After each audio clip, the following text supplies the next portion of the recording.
Hey, it is me again, and this is a real vlog, not the text-based one I did just a couple of days ago, which for the record, I just firstly wanted to come on here and thank you guys for just being so freaking sweet to me. Like, your comments really helped me. Like, I was already kind of at the tail end of things, but then getting such a sweet response from y'all, that was the final push through to the other side, basically. So thank you so much, because I'm not going to get too much into it, but when you kind of bottle things up and you're doing this stuff alone, you start to feel like you're a failure, because it's like, why can't I be as strong as this person? This person's going through stuff and they're handling it fine, I need to be stronger, I need to be better. And then seeing all those comments, it like helped me to realize that it's not that I'm not strong enough or I'm not good enough, and it's not that I'm the only one that deals with these issues. It's just, the world is shit. So it just helps to know that you're not alone, which I feel like I say all the time, but it's very true. So yeah, we're just gonna skip past that. I'm not gonna talk about that much anymore. I was negative. That negativity will always linger, but I have pushed through and I am ready to move on. So it is Monday, February 28th, and I'm going to film a weekly writing vlog, and I'm just gonna take things slow and not really focus so much on what I'm producing. Just do it. So at the moment, I'm not actually writing. I guess it's more like pre-writing. I am at the stage where I'm going to be canonizing my plot embryos for my two different stories. Speaking of, I talk about plot embryos like everyone knows what they are. The system is initially based on Dan Harmon's story circle, but Rachel Stephen kind of made it her own, and her version is the plot embryo. It is basically a character outline for the full story that shows kind of the arc and the growth and your character learning their life lesson, so to speak. And it looks a little something like this, and it has 8 major plot points, basically. Rachel Stephen also teaches that when you are figuring out your plot points, you put them on the sheet in pencil so that if something changes, you can just go and fix it, and it's a work in progress. But canonizing a plot embryo is going over it in ink, erasing the pencil behind it, and you were kind of, it's kind of like a statement to yourself too that this is the final version, it's done, let's write. At least that's how I feel about it. So that is what I'm working on. And speaking of the plot embryo and Rachel Stephen, I actually did write some notes, kind of a mini script on the Story Magic Academy, which is where you learn the plot embryo. I'm gonna film a video about that just cause, give my thoughts. Like, it's gonna be essentially a is it worth it kind of video. And I will say, you can probably tell my answer, the fact that I am still using what I learned in the Story Magic Academy, but my video, I'm gonna go a little more into detail about why I personally think it's worth it and who I think it would benefit versus who it definitely won't benefit. So I'm going to be making a video about that soon. And yeah, I guess ain't nothing to it but to do it now. That is my plan for right now. I'm starting with Stars. This is for my contemporary queer romance about Star and Rossi, and I'm very excited. I think that this will be easier to write than Trin's story, which is my fantasy that I am tentatively calling my Dragon Blood story, because I have no other title ideas. Fantasy, I've never written fantasy, I just really want to, but I feel like I have to work a lot harder on that one. I will hopefully be canonizing both plot embryos today, but tomorrow the plan is to have a fully canonized embryo for Star, and then I'm going to start outlining for Possibly Maybe, and I'm really excited because I made a lot of changes to the story that I want to tell, because I did finish a 0 draft of Possibly Maybe, but I just don't like it. So I'm excited about the changes that I've made. It's almost a completely different story, but I think it's going to be all the better for it. So yeah, canonizing some embryos. And if you were wondering, my little baby, she's in here with me as always. Well, hello, sweet girl. Hello, sweet girl.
So that actually took a little longer than I thought it would. I did finish Star's plot embryo, but I did not even get started on Trins, and I've been doing it for a little over an hour, I guess. I didn't check the time when I started, but I was home at 3, so the worst part is the erasing, but it's done, and I just feel happy to have a completed embryo. Now I can really start outlining and fleshing out my plans for this story, so that's super exciting. And I am going to do Trins. I just want to stop filming for the day. I don't want to set myself up for having a too long Monday clip, or I work on this for the next hour but forget to film something, so I'm just gonna do it off camera and I'll let you know tomorrow how Trins plot embryo goes and how possibly maybe the outline is coming along. So yeah, I will see you tomorrow.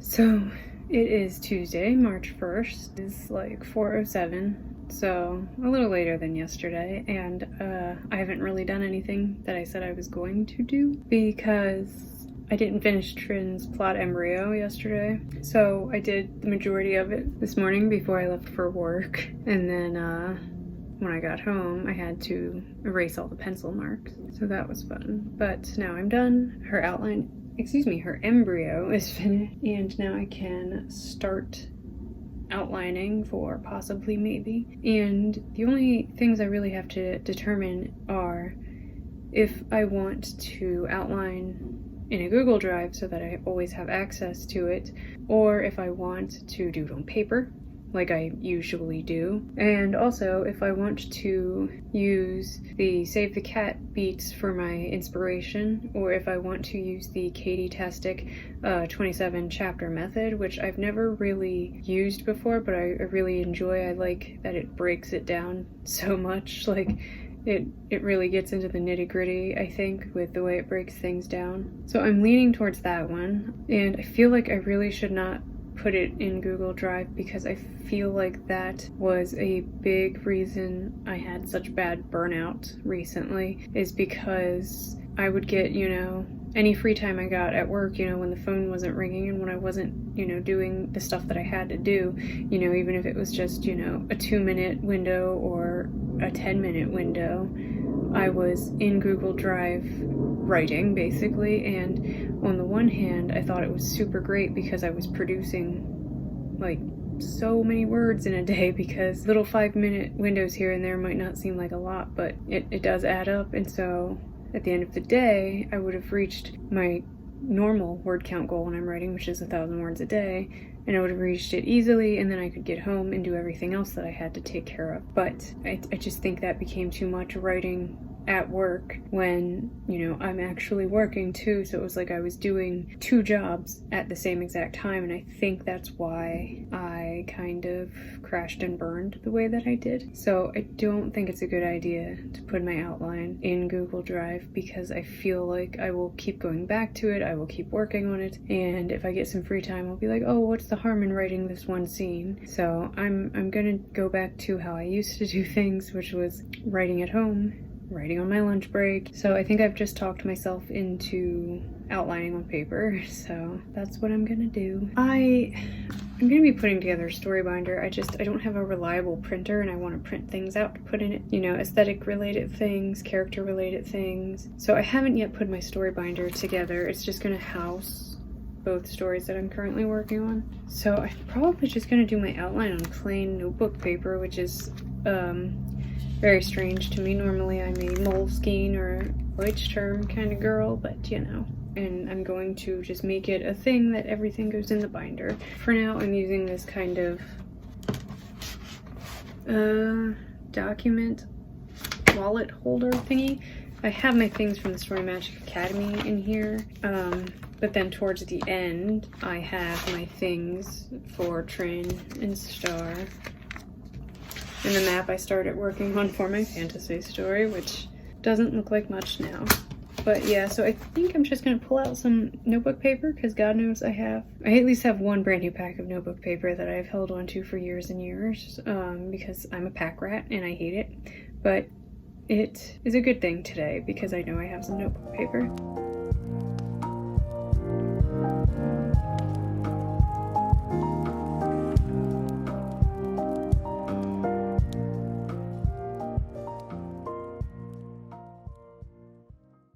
Okay, so it is Wednesday and I haven't really done much today because I had to edit yesterday's footage because I forgot to do that. I have been outlining, of course. So far, that is all I have, but going by the 27 chapter method, that is 7 chapters essentially. So that's pretty nice and I'm excited and I'm enjoying it. I'm trying to just make myself fall in love with writing again. So this morning I was working on my outline and I had to go to work, of course, and normally I might have taken the paper with me to work on there, but I've actually just been reading on my lunch break. I'm currently reading Crooked Kingdom by Leigh Bardugo, and I'm loving it, first of all. Secondly, I'm using my lunch break at work to actually get reading done, and I'm saving the writing stuff just for at home. And it sucks because I feel like I can't be productive, and it sucks because all I want to do is write, and I can't because I'm at work. So, you know, that's something I have to really get used to again.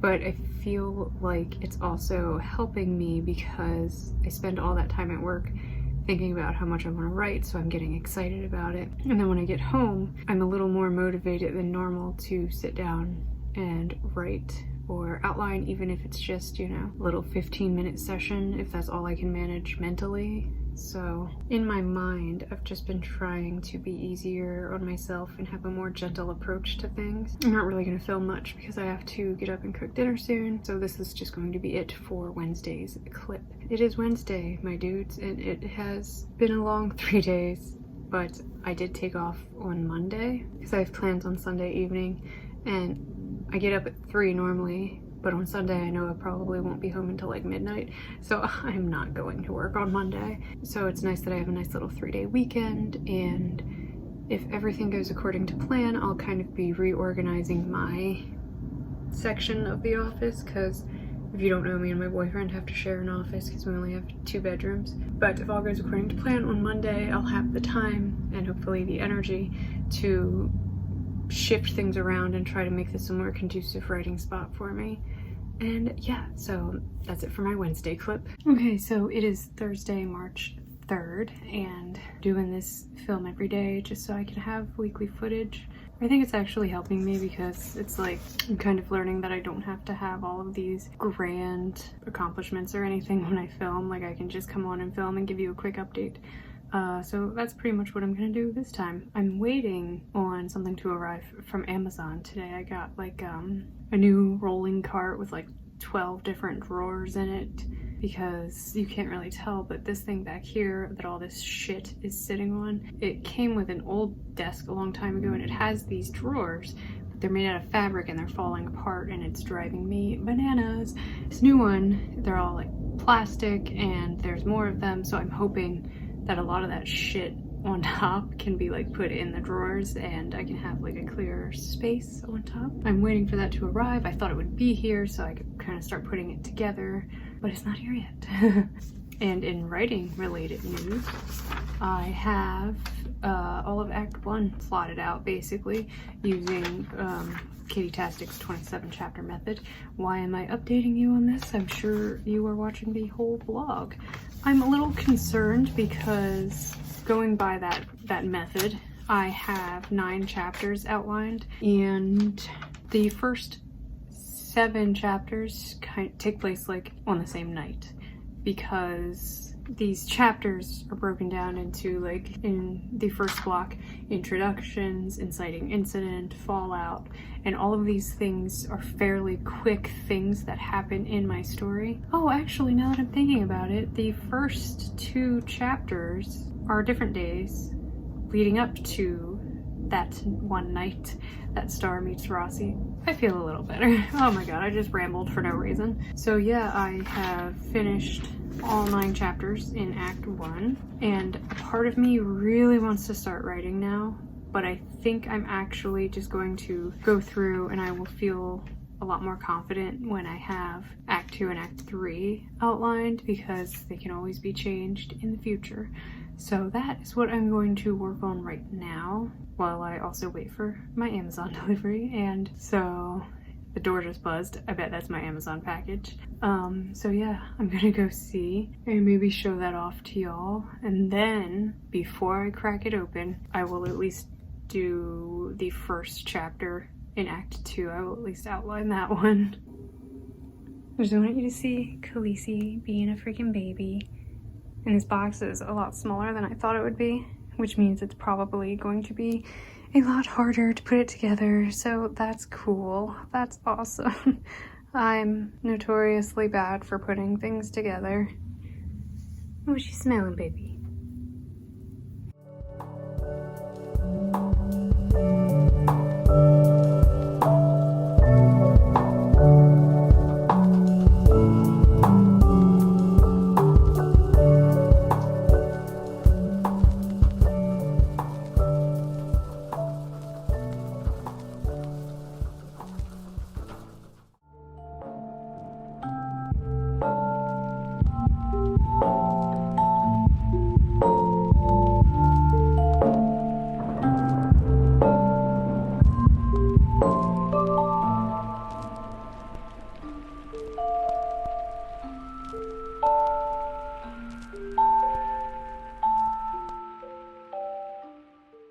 So it is Friday, the 4th of March, and I'm getting kind of a late-ish start because my nail polish really had to go. So I watched the rest of an episode of Shadow and Bone that I had started yesterday, and it was like just enough time to redo my nails. That is called a Slater Girl. I use like the Sally Hansen 2-step gel polish. I don't know, I can link it if you guys are interested. But yeah, so I also did not finish my rolling cart thingy yesterday. I got the base put together. I didn't put the wheels on it though, and I probably won't because A, they're hard to get in, and B, I just don't really like, it doesn't have to wheel anywhere. And I have a little like plastic tote drawer thingy that I use for like spare notebooks and stuff, and that had wheels, but then one broke off and it just made everything 10 times more of a hassle, so I just took all the wheels off of that eventually. So I think I might just leave the wheels off. All that I have to do is attach the top shelf and finish putting all the little knobs on the drawers and put all the drawers in, and then it'll be done. But I'm not gonna do that right now because I really just want to work on my outline. I've kind of been slacking on it, and I'm trying this thing where I don't beat myself up over it. So in a way, I'm a little disappointed that I haven't done more work on this outline, but at the same time, it is what it is, and at least I'm still excited about it. When I'm not working on it, I get excited at the thought of working on it, and it's not like, oh god, I gotta do my outline, you know, like, oh god, I gotta do my outline or I can't write or something like that. Like, I'm just trying to be more gentle about that. So yeah, where we left off yesterday, I had written a little outline blurb, because of course, you know, these aren't like full outlines, it's little blurb summaries of each chapter, in this method. So I had done chapter 10, which is the New World beat, I guess you could call it. And this one I kind of was hesitant on anyway. I didn't want to start it yesterday because I knew I wouldn't finish it yesterday, because it is the fun and games portion of Act 2, and you like know anything about that beat, so to speak, like in the Save the Cat beat sheet and in any other kind of outline process that's come out recently, the fun and games beat is basically what your readers are looking for after your setup. Like, the beginning of your story is your setup, and the fun and games is where the story kicks off, and it's what your readers have been waiting for. It is what drew your readers in. It's like the promise of the story when they picked it up and, you know, read the, you know, blurb or whatever. Like, the fun and games is supposed to meet those expectations, if that makes sense. So typically in a romance like what I'm writing, for me at least, the fun and games portion of this story is Star getting to experience all of these romantic things that she never experienced before, because if you never saw any of my older videos about this idea, Star is tall, she's fat. Side note, if that word is offensive to you, I'm sorry. I used to be fat. It's the word I preferred. I considered it a descriptor, like short, you know, so I prefer the word fat because I'm trying to destigmatize, you know, and and get rid of the underlying cruelty of that word. But anyway, she's tall and she's fat and she's anxious and awkward, and so in high school she was not the kind of girl that got asked out on dates, but she finally is getting to experience all of this with Rossi, and it's, you know, it's all new and fun and exciting, and even though her anxiety is still there and will eventually ruin things for her, this is the whirlwind romance, so I'm excited for this beat. But also I know it's going to be a lot longer than, say, this one right here, you know. It's gonna be quite a bit longer to go into everything that happens in that portion, and I'm starting to ramble, and I don't want this vlog to be too long. I will say I'm excited. It is Friday, and that means I have filmed every day this week. Even on days where I didn't really get that much done or didn't have that much time, I managed to film a quick little update. So I'm excited. This video will probably be a little long though, now that I'm thinking about it. I'm going to get into writing this blurb outline thing for chapter 11. The fun and games chapter. I got some iced coffee because I can't resist, and I got my nails done. Well, I got my nails painted, you know, saying I got my nails done kind of gives a wrong impression. Anyway, I'm going to get to work on this.